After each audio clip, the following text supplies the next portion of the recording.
দোস্ত, আজ আমরা কথা বলবো 2024 সালে রিলিজ হওয়া একটি কোরিয়ান হরর মিস্ট্রি এপিসোড নিয়ে, যার নাম সিঙ্গল লকার। এই কাহিনী শুরু হয় একটি চরিত্র জি ইউনকে দিয়ে, যে একেবারে অন্তর্মুখী স্বভাবের। সে সহজে মানুষের সঙ্গে মিশতে পারে না, তাই তার খুব বেশি বন্ধু নেই, এমনকি কোনো প্রেমিকাও নেই। আসলে মেয়েদের থেকে সে দূরেই থাকে। একদিন তার একমাত্র বন্ধু তাকে একটি ক্লাবে নিয়ে যায়, যাতে সে কাউকে চিনতে পারে বা কোনো গার্লফ্রেন্ড খুঁজে পায়। দেখতে সুদর্শন হওয়ায় মেয়েরা স্বাভাবিকভাবেই তার দিকে আকৃষ্ট হয়, অনেকেই তাকে কমপ্লিমেন্টও দেয়। কিন্তু জিউনের সমস্যা হলো সে সঠিকভাবে জবাব দিতে পারে না। কারো সঙ্গে কিছু শুরু হওয়ার আগেই সবকিছু ধ্বংস হয়ে যায়, কারণ সে এতটাই আনকমফোর্টেবল হয়ে পড়ে যে এক কোণে চুপচাপ বসে থাকে এবং নিজেকে একদমই আনঅ্যাপ্রোচেবল করে তোলে। ঠিক তখনই তার বন্ধু এসে তাকে ডান্স ফ্লোরে নিয়ে যেতে চায়, কিন্তু জি ইউন পালিয়ে যায়। ঠিক তখনই একটা অদ্ভুত ঘটনা ঘটে। তাকে বাঁশের একটা লকার হঠাৎ খুলে যেতে দেখে এবং তার ভেতরে থাকে একটি ট্যারট কার্ড, দ্য লাভার্স। বিষয়টা খুব অদ্ভুত হলেও ট্যারট কার্ড পাওয়াকে শুভ মনে করে সে সেটা রেখে দেয়। এরপর সে যায় এক মেয়ের বাসায় দেখা করতে। তার মানে সে চেষ্টা করছে নিজের প্রেমজ জীবনকে বদলাতে। কিন্তু তাদের কথোপকথন শুনে বোঝা যায় জি ইউন কেন এত বেশি সংকোচ বোধ করে। আসলে সে রিজেকশনের ভয় পায়। সে গভীর এক সম্পর্ক চায়, এমন একজন সঙ্গী যে তাকে বুঝবে, তার দুর্বলতাগুলোকে বিচার করবে না। কিন্তু এমন কাউকে সে কখনো পায়নি। এই মেয়েটিও তাকে শুধু শারীরিক সম্পর্কের জন্যই ডেকেছিল।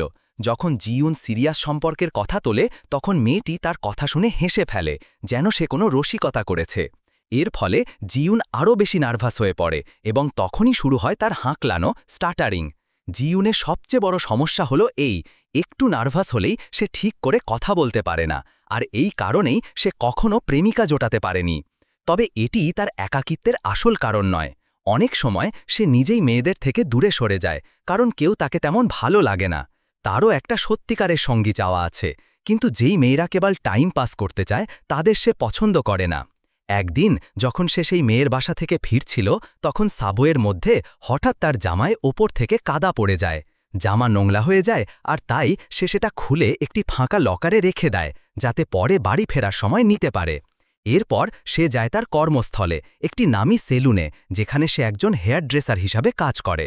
জি ইউন খুব প্রতিভাবান, কিন্তু বরাবরের মতো চুপচাপ থাকার কারণে সহকর্মীরা তাকে অপছন্দ করে।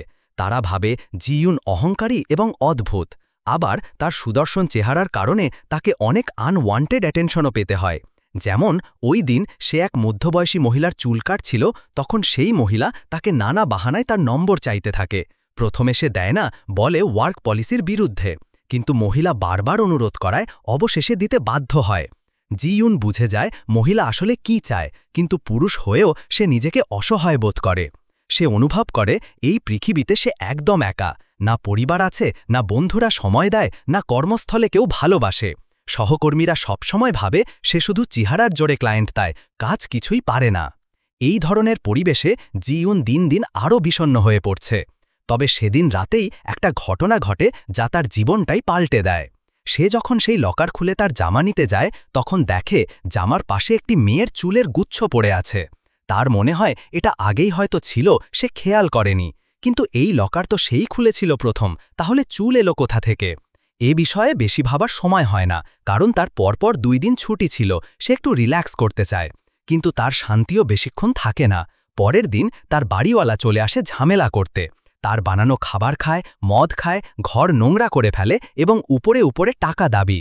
জি ইউন তাকে মনে করিয়ে দেয় যে সে আগের দিনই ভাড়া মিটিয়েছে।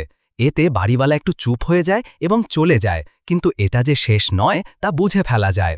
তার পরের রাতেই আর একটা ঘটনা ঘটে। সেই সেলুনের মহিলা তাকে মেসেজ করে জানায় তার চুল নিয়ে সমস্যা হয়েছে, কাল সে সেলুনে যাবে। কিন্তু জিউন বলে কাল তার ছুটি, তাই আসা সম্ভব না। এতে মহিলা রেগে যায় এবং সোজাসুজি জানায় সে তো চুলের অজুহাতে আসে, আসলে তো জিউনকে দেখতে চায়।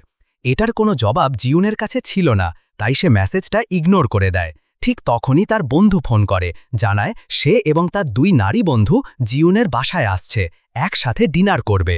এইভাবেই শুরু হয় সিঙ্গেল লকার নামক কাহিনীর রহস্যময় এবং আতঙ্কজনক যাত্রা। সে রাতে জিউন তার বন্ধুর জন্য কিছু রান্না করে রাখে। বন্ধুরা যখন আসে, তখন একে একে সবার সঙ্গে সে পরিচয় হয়। দুইজন মেয়ে আসে, একজন একটু চঞ্চল স্বভাবের আর একজন শান্ত ও নরম স্বভাবের। যদিও সবাই একসঙ্গে খেতে বসে, তবু জিউন একটু অস্বস্তিতে থাকে, কারণ সে অপরিচিতদের সঙ্গে স্বাভাবিক হতে পারে না সহজে। তবে তাদের মধ্যে সেই শান্ত মেয়েটির সঙ্গে জিউনের ধীরে ধীরে একটা বন্ধুত্ব গড়ে ওঠে। মেয়েটির নাম ছিল সুজিন।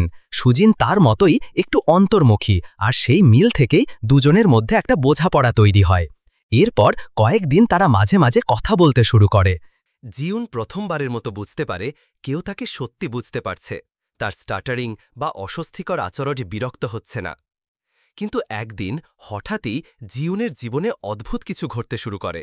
সেই প্রথম দিন যে লকারে সে তার জামাটা রেখেছিল, সেই লকার আবার খুলে যায়। এবার সে দেখে ভেতরে একটা ছোট্ট চিরকুট পড়ে আছে, যেখানে লেখা, তোমার ভালোবাসা কাছে এসেই গেছে, কিন্তু সে খুব সহজে আসবে না, তোমাকে তার জন্য কিছু ছাড়তে হবে। জিউন অবাক হয়ে যায়, কে এটা লিখল? এটা কি কাকতালীয়, নাকি কেউ ইচ্ছা করে এসব করছে? এরপর থেকে ধীরে ধীরে তার চারপাশে কিছু অদ্ভুত ঘটনা ঘটতে থাকে। রাতবেলা দরজার বাইরে ছায়ার মতো কারোর উপস্থিতি, সুজিনের আচরণে কিছু পরিবর্তন, আর একদিন তো সে সুজিনের হাতে তার নিজের সেই ট্যারো কার্ড দ্য লাভার্স দেখতে পায়।